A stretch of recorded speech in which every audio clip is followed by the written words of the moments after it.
So this, today we've got a Dom IX10, which is a very interesting lock. And so before we get to it, I'm gonna talk about what it is and some hints about how to pick it. It's pretty interesting because first of all, it has 2 rows of pins down it. You can see on the key.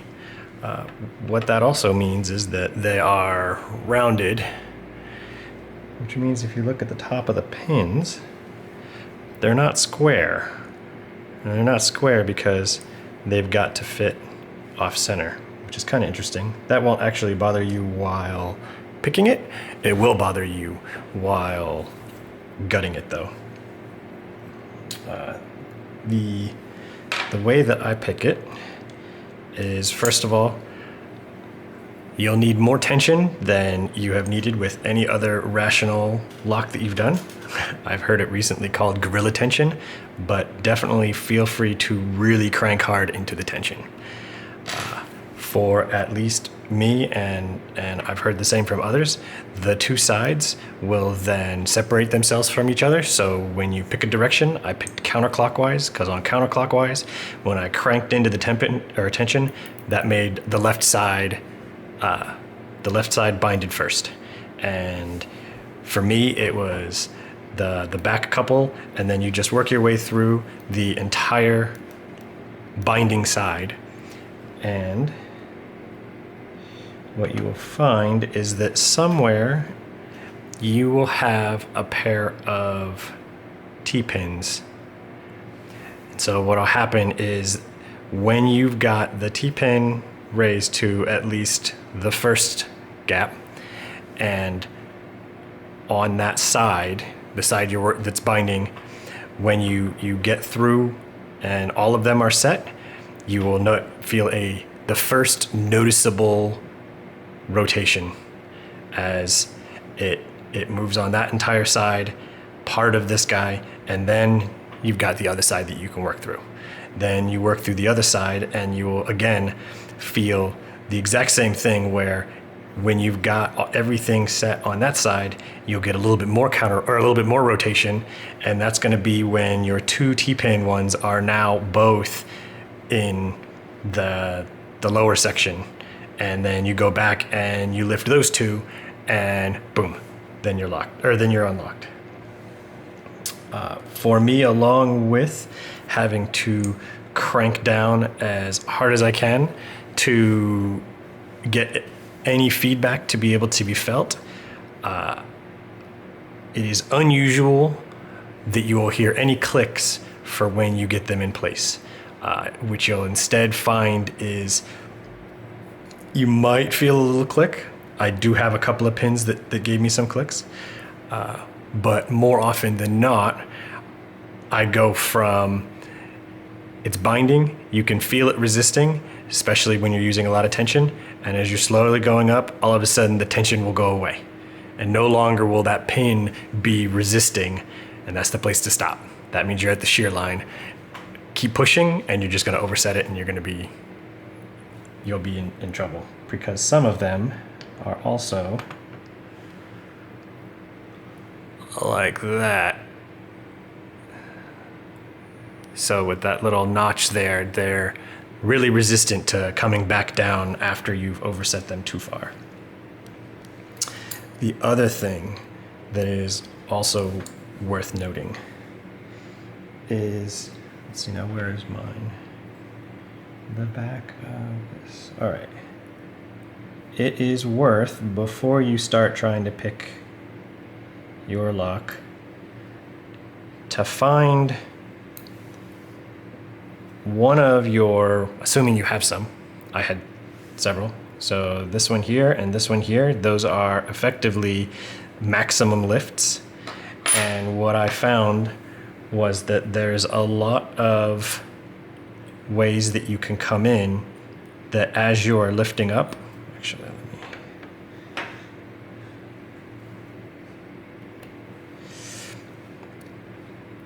as you're lifting up, you're lifting up on the shark fin, and then it'll get out of the way, and then you'll lose it. And then you're not able to actually really get it any further reliably.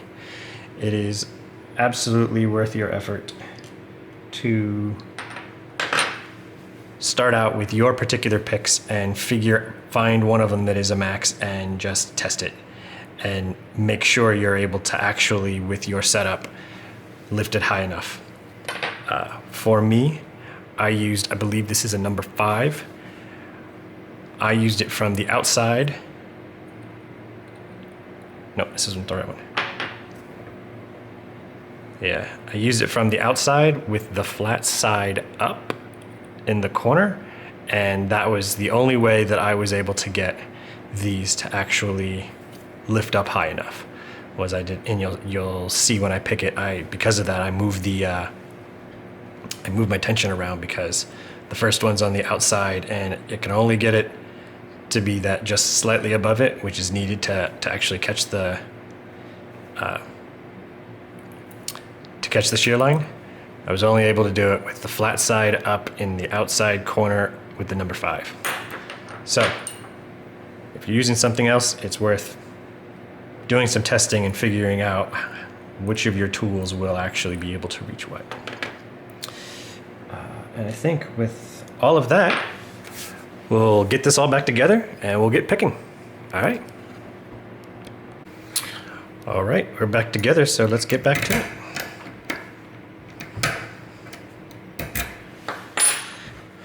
All right, we're gonna do gorilla tension counterclockwise. I am going to pick both sides from the outside. So I'm gonna start with my tensioner over here on the right, and then I will switch it later on. All right. I'm using a number 5 upside down.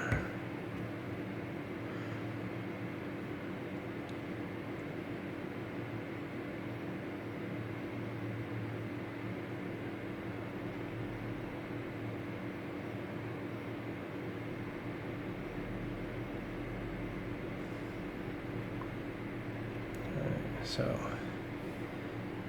pin 5 is binding, but he doesn't feel like he wants to set to the top, so I'll come back to him in a bit.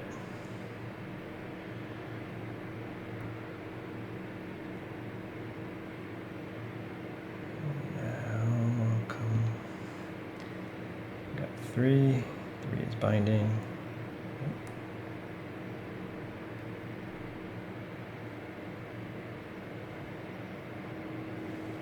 I think I got 3 all the way up.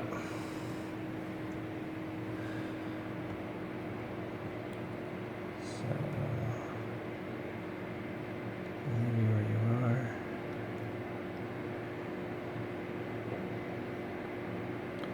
I think I felt a little bit of a semi-click out of 4, so we'll leave it. See if we can get any more out of 5.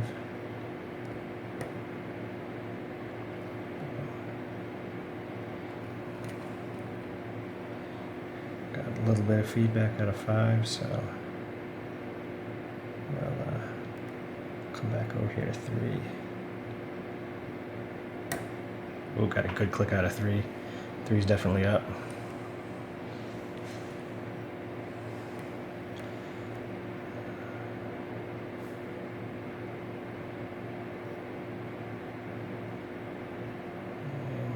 Not cut. Ooh, there it is. I got a good solid motion out of the left side, which means it's time to switch sides. I hadn't fully figured out how I'm going to do this. So let's start with that. There we go. Good. And then we'll use you for just a second.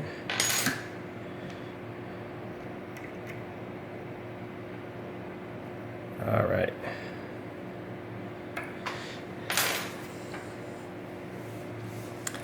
Now we'll go down the right side.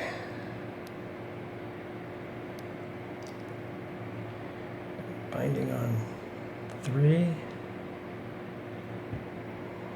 Squeeze through, all right.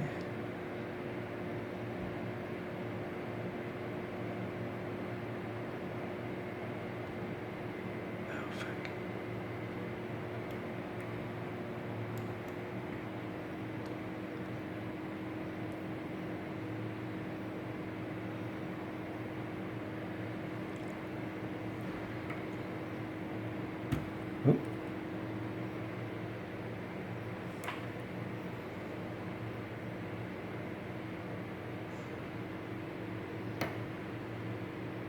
That felt like a good.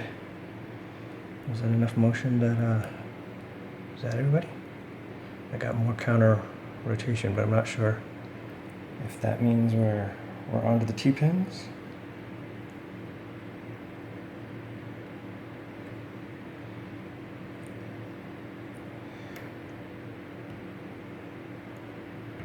Come in. Okay. I think we're onto the T-pins, but I didn't quite get that second click out of number 1 over here.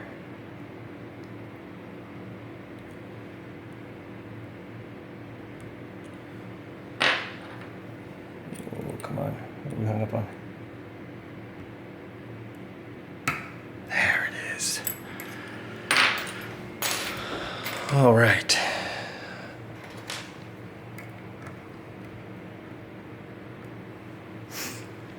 So let's get this out of the way. Let's lock you back up. Bring over the tools. Start taking you apart.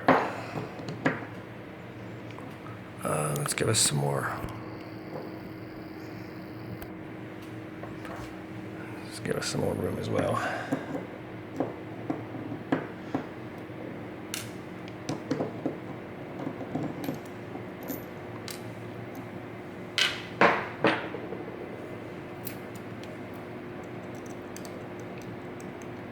I'm usually lazy about shims, but on this one I actually do kind of like it. I've had some problems, so that shim's not going to fit in there without the key.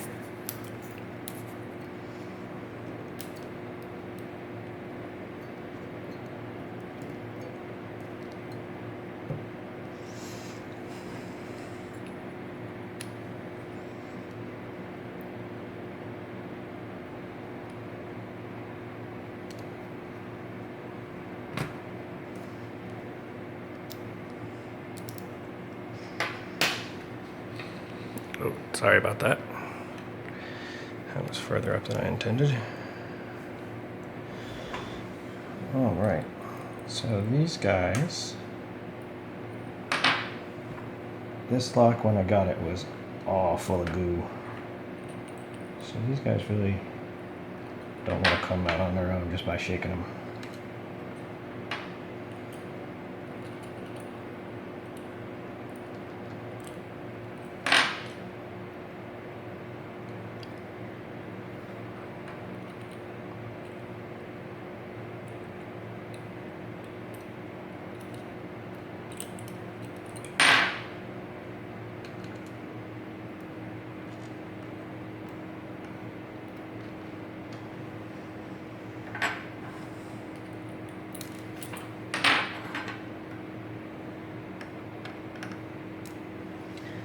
Little key control guy.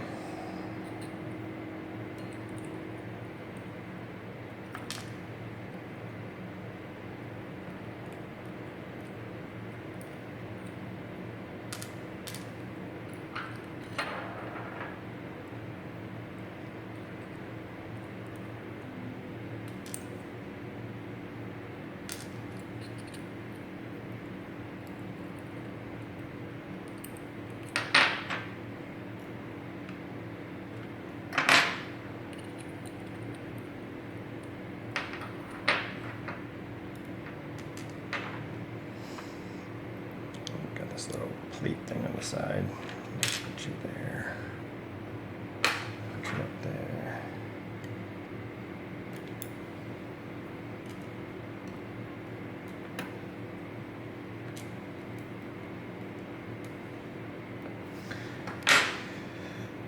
All right.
Because of all the goop in there, some of the springs are a pain, so I just wait till the end and yank them all out.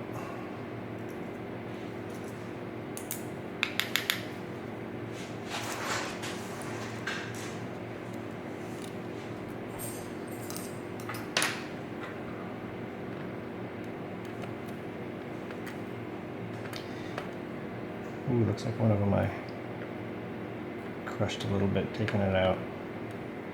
I will have to come back and fix you.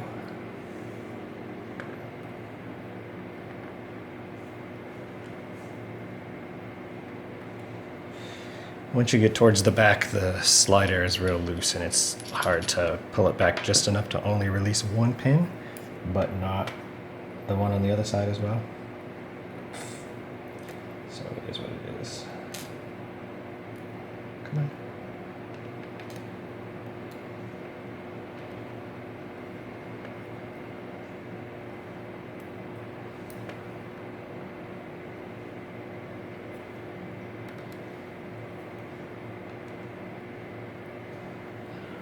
All right, so now let's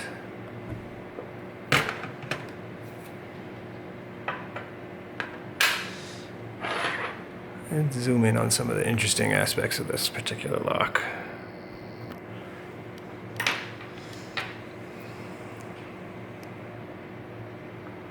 And there's our little shark fins, as we were talking about earlier. The front ones do not.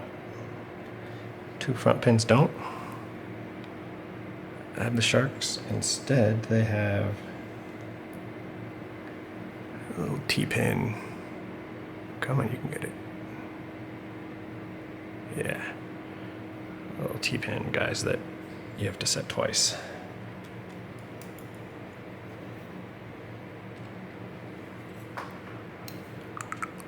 Earning.